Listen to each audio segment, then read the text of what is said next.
Well, welcome to another episode of Rimshots with Sean right here in the Rock Rage Radio Network. And if I could be accused of many things, but range isn't one of them because I love to have many different topics, many different people on the show.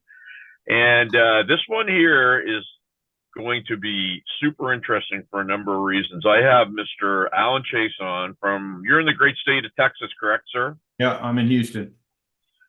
He's from Houston, and we're going to talk about a book that he wrote called Postcards Through Hell. And I'm not going to give you I'm not going to give it away, but thank you, Alan, for being here. I appreciate it. Thank you. So, for starters, you're a U.S. veteran. You were in Afghanistan. How many tours did you do over there? I did 3 tours in Afghanistan and 5 in Iraq. So, I mean, and we were just talking before we started recording, and obviously, yesterday was a we'll call it a momentous anniversary, and there's a connection with Canada. A lot of the planes during 9/11 came up to, in particular, Halifax, where I am right now. I posted a picture yesterday of our airport just filled with planes and stuff. What for the people that only ever followed around in the media, but somebody that's in there firsthand, what was it like being over there for that many tours? It was strange. I initially had applied for a international police liaison officer to go over to Iraq and train Iraqi police on search and seizure checkpoints, stuff like that. When they found out I was a paramedic, they shifted me over to the PSD side, which was a personal security detachment. So I worked for DynCorp for a couple of years, just driving dignitaries and VIPs around the country, so to speak. So I worked there for a couple of years, and then I went over to another company called SOC, and I was just a medic covering down for other medics that were going on leave at a time. They normally have a 90-day on, 30-day off rotation, and so whenever somebody would go on leave, I'd go to that fob and cover down for them, and then switch over to another fob. So I was in as long as 14 months was my longest tour. When I was yeah. Well, and the question that I have, and I'm glad you answered that, because a lot of people might not know, like here in Canada, if people have jobs like that where they have X amount on, X amount off, they would come home and there wouldn't but you're over there for a very extended period of time, correct? Yeah, I normally the contracts are for a year. In order to be eligible for tax-free money, you have to spend 330 days consecutive out of the United States. So being Canadian, I would take 1 leave in Canada. The next leave I would take in America, and then the third leave I would take somewhere over on that side of the pond. Like I took my wife to Germany in 2009. So I did that to be eligible for the tax-free rebate. So your story gets even more interesting because this book that you wrote about, and people don't realize, there's mail, there's letters, there's documentation, there's different sorts of things, and you were part of a group, or got to know part of a group. I'll let you explain it, but you guys moved the mail through that area. Yeah, the Department of Defense. This was initially TAC, United States Army, but it was not a priority for them. So if they had other missions like hunter-killer missions or recon missions, the mail would sit for any length of time. And so they subbed it out to Special Operations Consulting, which was the company that I worked for. So we started delivering the mail. We had an initial great deal of success for a while. And then once the Taliban caught on to what was going on, then we started becoming targets ourselves. And so it's almost like we rehearsed this kind of cadence with what we're doing in the interview, because what I did want to ask you is, there's obviously depictions in movie and sometimes in TV, but it's never quite, I guess, depicted in totality. So being over there, is it a constant state of, your head's on a swivel, like you don't know what's going to happen? What's the environment like over there for anybody that, was never over there? Well, there were a lot of people that fall on the spectrum of private contracting, but there are people that do support roles like maintenance and things of that nature. They run the DFACs and MWR at forward operating bases, but our job was outside the wire. So we had to go out on a daily basis. We had three different types of mail runs. One was called the Ring, which was just locally in Kabul, and then we had two that went to Jalalabad, and one went down to Gardez, which was a hotbed or Taliban stronghold. So we had quite a bit of contact down there. I'm gonna say it was 2001, 2002, maybe. I was in Portland, Oregon. I was, out there with a group of people, and I took a cab from the hotel I was staying at to downtown, and I happened to meet a gentleman who, he was a Vietnam vet, and he found out that I was from Canada, and he started telling me some stories about how, his particular, group of people that were in Vietnam, he didn't feel they were fully supported in terms of, aftercare, PTSD, that type of thing. Did you experience some of the same things when you came back, or how did that work out for you and yours? Well, the support mechanisms for contractors isn't the same as for the military. If you're a veteran, you might be able to capitalize on some of the services, but it's not the same thing as if you were deployed as a military asset. As a private contractor, it's a lot different. We fall under the DBA, so it all depends.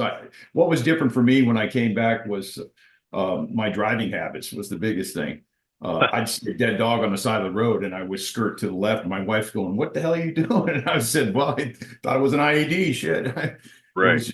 It just kind of transcended over. And then you got a little bit of paranoia. I wouldn't say it was PTSD, but you're always checking your mirrors and you're always watching your six and whatnot. But after you decompress it goes away until your next deployment, of course. Well, no question. And I mean, when you and we'll get into the book in a second, because you sent me some information on it as well as pictures and video, and it's fascinating. And I want to spend some time on that. But did you get to the point where you're like, okay, I'm done, I just don't want to do this anymore, or was it you were getting to the end of the string and the decision was made for you? How did that kind of unfold to where you just decided, it's been a day and I'm going to move on to something else? Well, initially I had, I discussed with my wife that I was going to do just a term deployment with DynCorp, and that got extended. So each time my contract, when I went into mission, I just re-signed for another year. After I was done with that contract, I had an offer from SOC that paid quite a bit of money. So I talked to my wife about it, and we decided to allow me to go. I couldn't tell her exactly the nature of the business. If she knew for sure what I was doing, she would have said no. But right. I jumped into that knowing full well what was going on. Backtracking to being in Iraq as a medic. In Afghanistan, when they started up the mobile operations program, they had a team that got hit probably their first month in country, and they didn't have a medic on board. So my name got dropped in the hat. I knew two guys, the team leader. The story is about Ed Ford, so I'm just the writer. It's his story. But him and another guy that I worked with at SOC in Iraq put my name in the hat, and I got called up. And I just immediately went from one contract to the other. It was same company, just a different T-shirt. The pay increased, obviously, but it was basically I was in a semi-permissive environment to a non-permissive environment. That was the big difference. So gonna get on the book here, but I have one more question. So you mentioned and you've told me this before, and we talked about this because there's and we'll get into the connection with your family and how you and I actually met. But you're Canadian. There's actually history with your family in the region that I live in. I guess, are you a dual citizen? No, I had dual citizenship up until I got out of the military. So I signed a waiver to join the United States Navy, and then once I went back to Canada, I relinquished the dual citizenship. Okay. But I worked there for a couple of years in British Columbia, and I really couldn't find full-time work that was sustaining. So I just came back here. And it's I guess it's interesting in that you hit a level of plateau, I guess, career-wise, but dollars and cents wise, where you gotta keep going that way. And unfortunately, there's so many different, I guess, things that you would have learned that you could have put in play that now a country like ours is looking for, which is somewhat ironic. But it's glad to hear that, or it's great to hear that you were able to go down there and kind of pick things up. So, on to the book, Alan. So it's about another gentleman. What was your? Did he approach you to write this? Was this something that you came up with that you wanted to do? How did this unfold? There was one of the guys that we worked with was working on a movie set in Louisiana, and he was talking to a writer who was interested in doing like a mini series type of a deal. He wanted to make it more of a fiction than what it really turned out to be.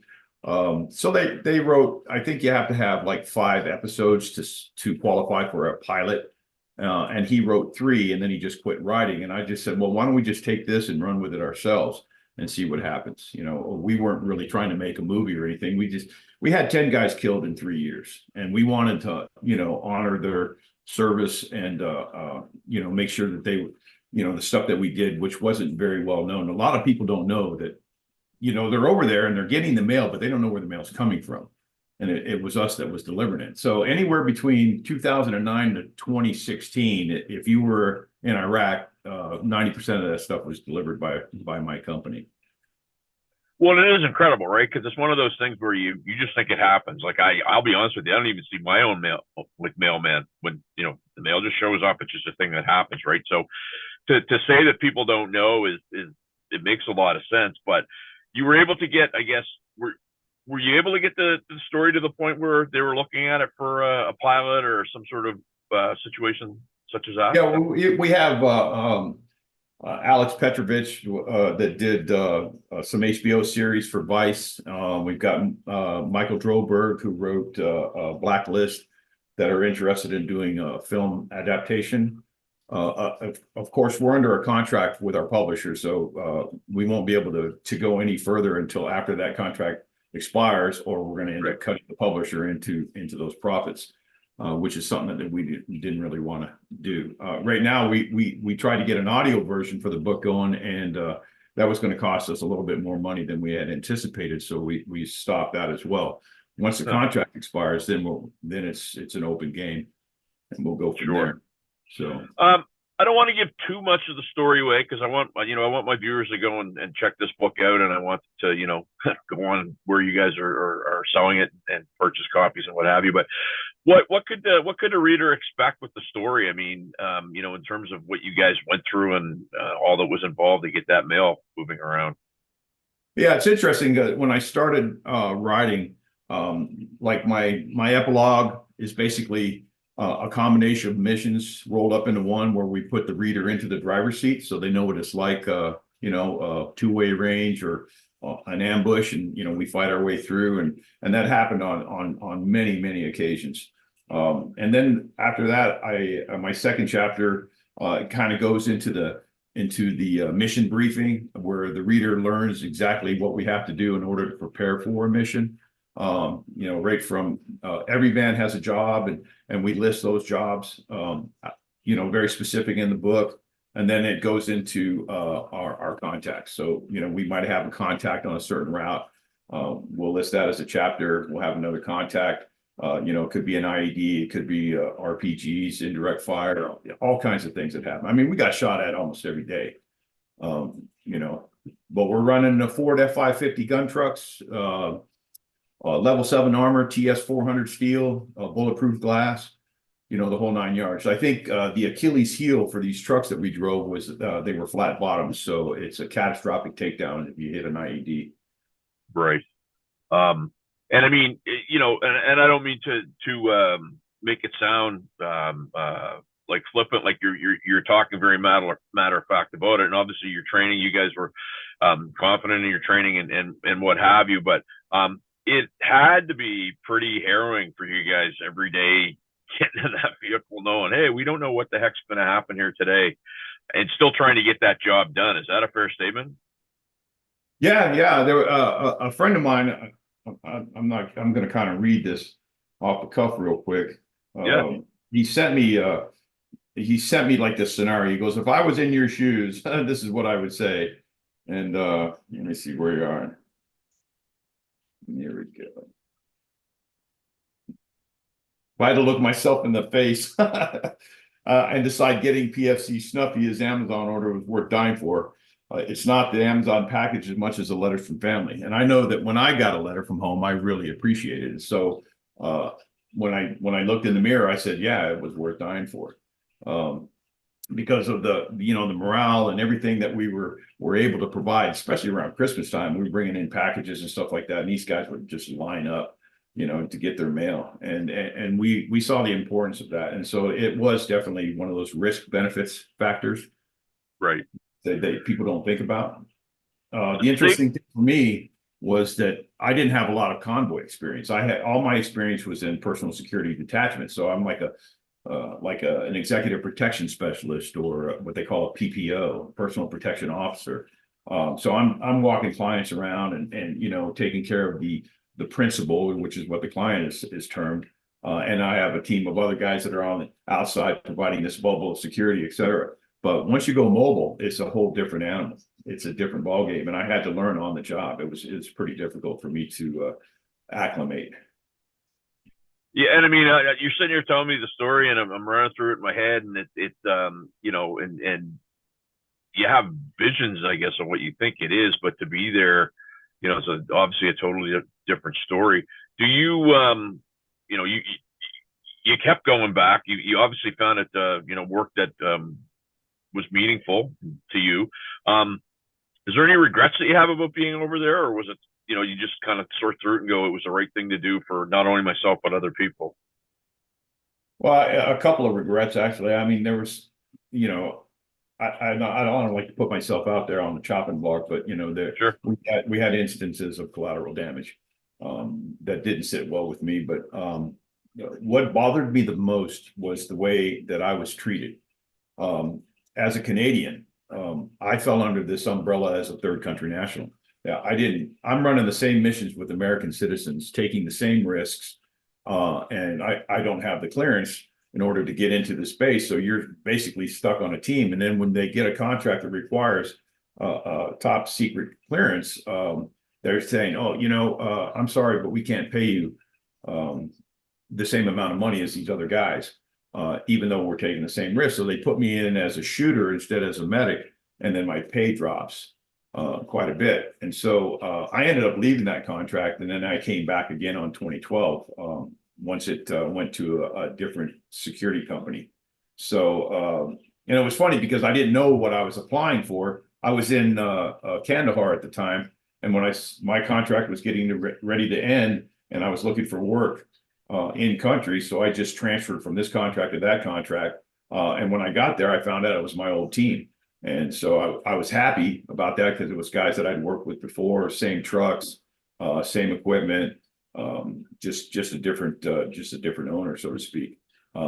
And that didn't require the security clearance. So I mean, and the thing about third country nationals is, when somebody gets injured, they don't get treated the same as an American citizen. They fall under a military program or a military veteran. They get the full honors, they get the flag, they get, the whole 9 yards. But all of our third country nationals, when they were killed, they got sent home as cargo, and it just didn't seem fair to me. And to me, that was a regret. Well, and I think, speaking to the level that you can of it, I think it's important that people hear that, because, as civilians don't get to hear the whole picture of things, right? I mean, there's a reason for it. I get that. But to kind of hear what you go through as, a guy that you put your neck on the line like everybody else, and you're definitely treated differently. I can get how that doesn't sit well, especially when you're trying to do the same job to the same level or better than other people that are over there. So I get that 100%. What, now that you're out of it, or I'm assuming you're totally out of it, do you have any, pardon? Almost. I just got an offer for Israel as a combat. Yeah. Well, there you go. So I'm being vetted for that right now. So you might be back in, but given all the stuff that you've done, for the U.S. military and what have you, so I'll put myself on here. So I grew up an Air Force brat, and there's some things that have happened in Canada with our forces that I particularly don't like. So it's kind of tainted my view on, I guess, leadership in the forces, even though I'm a civilian, if that makes any sense. Do you have any thoughts on that, or are you just, it's a great institution and whatever, like, what are your, I guess, thoughts on that? I actually capitalized on it. One of the interesting things is, they had Canadian forces in Kabul and in Kandahar. And when Right. we made long runs down there, I was able to, connect with Canadian forces that provided air assets. Their ring of response is a lot further than the United States. Blackhawks only have like a 1 hour window where they fly out. So they got a 5 minute turn on time. They got a 5 minute turn off time. And then so they've got 50 minutes of flight time, and they've got to cut that in half to 25 minutes there and 25 minutes back. Well, the Canadian military would go way much further. So they gave me contact information, POCs. If something happened, I could dial them up on my BlackBerry, and then we would have like some medevac services on the hand. And now nothing really happened where we had to capitalize on those assets, but it was Right. kind of nice to have something else available other than the United States military. Well, and it's cool that you're mentioning that, because up here in Canada, we unfortunately, and you would know as a Canadian, I mean, like, we bought these subs 20 years ago that, and I can go 10-minute drive and see one of them. They never go anywhere because they haven't worked since they were purchased from the British military. And it's always kind of this funny thing that, the gear that the people up here have to work with isn't, I guess, top notch. But what you're saying is, the gear is good. I mean, and I think that's a really cool and important message for people to hear. Yeah, they other things that happen is they fall under, the British Embassy, of course. But I would go and make contact with any of the medics that were at these static sites, and they would hook me up with all kinds of medical equipment and supplies that we didn't really have. We had a budget for it, but a lot of stuff that we had in our clinic at our villa was either donated, borrowed, stolen, or whatever the case may be. And we needed more. A good medic needs to be self-sufficient for at least 72 hours. And a lot of times you go out on a mission and you get hit, you might be stuck for that length of time. And so we need to be able to not just take care of ourselves, but take care of a 10-man team. And so I just didn't have enough of that equipment. And I like the fact that I was able to capitalize on the Canadian card, so to speak, to get some of that stuff. So it's a great message for folks up here to hear, no question. I wanna do a little reveal here, because on my podcast I constantly talk about the effectiveness and the power in networking, and you and I chatting are once again another great example of that, because you reached out to me due to an interview that I did, and I'll let you make the connection here that people know. But it's interesting how you never prejudge stuff, right? And you didn't. You reached out to me, and my response was, "Yeah, let's do it." So reveal the connection, sir. Yeah, well, I grew up in Phoenix with Greg, Kenny, and Todd. Of course, they have a couple other brothers, Brad and Kirk, and Mitch. And we lived, my dad and their dad were, really tight. They were brothers, but they were really good, close friends as well. They did the same work. They worked for the same company. So we were there at their house all the time, and vice versa. And, they're famous. They're bass players. They play in a lot of different rock and roll bands, which reminds me, I'll have to tell you about a story that happened on me on a route to Jalalabad with Greg. Sure. Yeah, and so it was interesting because I hadn't seen Kenny in forever. As a matter of fact, the last time I saw Kenny was when my parents were still alive, and we had gone down to Phoenix and had dinner over at his house, and it was just great seeing him again. But he that's the first time I actually seen him on TV, that kind of thing. Well, you know what? Yeah. He was great, because the day that I interviewed them, I was at a benefit for a friend of mine, and I was in the office at the bar, and I could hear them, but I was super impressed with how I thought Kenny was going to be this shy dude that we wouldn't say. He was like, he was really funny, and Well, I mean, the three of them together were great, and obviously we're talking about the Chiasson boys, who become near and dear to both myself and this podcast. But yeah, I mean, and for me, it was a scoop, man, to have those three guys. It was awesome. Yeah, their brother Kirk lives about 30 miles from me here. He's a former investigative reporter, so he's got a little claim to fame as well. So the Chiassons are quite talented. Yes. I wanted to be a guitar player myself, but my dad wouldn't have the noise, so I put an X on that real quick. Other than that, after when I was in the military, I was a corpsman, and when I got out, I became a paramedic. So I've been a paramedic for almost 45 years. Wow. Yeah. And so you said you had a connection to Greg when you were over there. Yeah, I actually wrote about it in the book. We were. Hey, what happened here? Oh no, keep going. That was my mistake. Don't worry. There we go. Yeah, we run a long haul to Jalalabad, from Kabul to Jalalabad. So we have to go through the Khyber Pass and then through a town called Sarobi, and then from Sarobi to Jalalabad, it's no man's land. They call it Psalm 23. Yea, though I walk through the valley of death, so to speak. That was the name of the highway. It was Route Psalm 23. And so once you get past Sarobi, your light gets turned on, and your eyes are up, and you're looking in the back, and you're making sure everybody's on point, and all of a sudden we get lit up, and we're listening to Armed Forces Network, and Voodoo Highway came on.